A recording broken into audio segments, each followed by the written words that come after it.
Il y a Darkos qui te demande, est-ce qu'il y a un jour, on a une chance que Yoka puisse glisser son nom? Parce que là, on a les deux monstres, donc Usyk, Fury. En dessous, on a ceux qui veulent redevenir des monstres ou quoi, avec Wilder, avec Ruiz, avec Joshua peut-être, Chisora qui est peut-être même en dessous de ça, je pense. C'est en dessous de tout ça, c'est en dessous de... Yoka, pour vous répondre, c'est que moi, alors vous parlez à quelqu'un qui a été très longtemps un énorme défenseur de Tony Yoka, qui a un talent fou. On n'est pas champion olympique des poids lourds pour rien, des poids super lourds même pour rien. Si vous regardez la liste de tous ces champions olympiques dans l'histoire, il n'y a que des grands noms quasiment, des Lennox Lewis, des gens comme ça, Klitschko. Donc, il a du talent, il a énormément de talent, Tony. Je pense, par contre, en effet, qu'il s'est perdu dans la façon de construire sa carrière, de rester en France avec Canal+ derrière, qui vendait la conquête dès le premier combat en le mettant en tête d'affiche, que par exemple n'a pas fait du tout un Joshua en Angleterre. Ses premiers combats à Joshua, il est au fin fond d'une carte de son promoteur, mais on le met pas tout de suite en avant. Je pense que Tony a trop été mis en avant, que ça lui a joué des tours même populairement, parce qu'il a eu une grosse partie du public qui l'a abandonné parce qu'il l'a trouvé trop arrogant. En France, on n'aime pas ces choses-là, un peu quand on annonce trop tôt des choses. C'est pour ça qu'on n'aime pas Mbappé une semaine sur deux. Exactement. Et j'avoue que sa défaite contre Martin Bacolé, donc il y a quelques mois là, ça m'a mis un gros doute dans la tête parce que normalement, un talent comme Yoka, ça doit passer Bacolé, même si Bacolé est un bon boxeur. Et là, devant les siens, à Bercy, devant son public, il a chuté. Et pas qu'un peu, parce qu'il a été dominé tout le combat.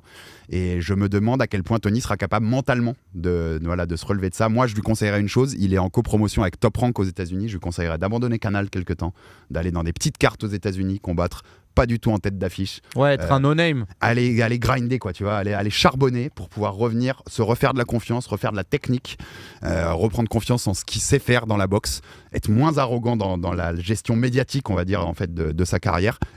Et on espère que Tony pourra, parce que les poids lourds, on peut être fort très tard, c'est l'avantage de cette catégorie-là. Et j'espère qu'un jour ou l'autre, il atteindra ce niveau. Sur le Tony que j'ai vu contre Martin Bacolé, non, il ne sera pas à ce niveau-là. Il faut changer des choses. Ah ouais. Ok. Il y a une chose dont on avait parlé avec Souleymane Sissoko, qui a souvent été au podcast Fighter Club avec nous, et que je trouvais très intéressant, c'est qu'il faut comprendre que quand Tony sort des Jeux Olympiques de Rio, il a donc Canal+, et même RMC d'ailleurs, on doit être honnête là-dessus, on lui a aussi proposé un contrat pour qu'il boxe chez nous et pas sur Canal.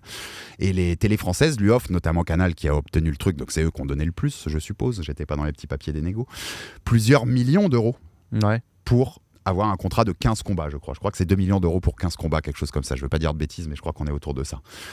À l'époque, il avait des promoteurs américains qui lui proposaient quelque chose comme 500 000 $ pour moins de combats. Et Souleymane m'a dit, et je pense qu'il a vraiment raison, Souleymane qui était médaillé aussi olympique à Rio, on est des prize fighters. Les combattants, en MMA comme en boxe, ils combattent pas pour le plaisir. On prend pas plaisir à aller prendre des patates dans la tête sur un ring devant des millions de personnes. On y va pour gagner de l'argent. Donc quand on vous propose une telle somme garantie, peu importe ce qui vous arrive dans la carrière, vous la prenez. Plutôt que de prendre les 500 000, même si c'est plus intelligent pour la construction. Parce qu'on sait jamais ce qui peut arriver. Ouais. Le sale coup qui fait que la blessure qui fait que tu peux plus jamais remonter sur un ring. Donc Tony, là-dedans, il a pas eu tort. C'est plus la Canal qui a déconné dans la façon de le mettre en avant. Pas les bons choix. Un peu trop mis en avant, un peu trop...